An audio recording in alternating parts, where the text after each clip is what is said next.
Tired of constant restrictions and limitations on your Microsoft account? Let's dive right into disabling parental controls and unlocking full access, step by step. First, open your web browser y Chrome, Edge, Firefox, whichever you prefer and navigate to account Microsoft. On this is your Microsoft account dashboard.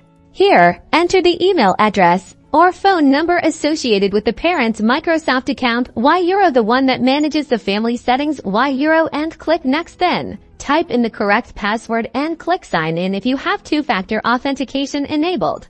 You'll need to approve the sign-in request through your Authenticator app or enter the verification code sent to your phone or email.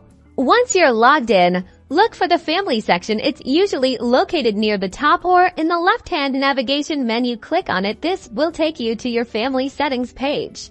Now you'll see a list of family members linked to the account. Find the child account for which you want to remove parental controls. Click on the child's name. This will open their individual settings. Scroll down the page until you see the option to remove the child from the family group. It might be labeled something like Remove from Family or Manage Consent. Click on that option.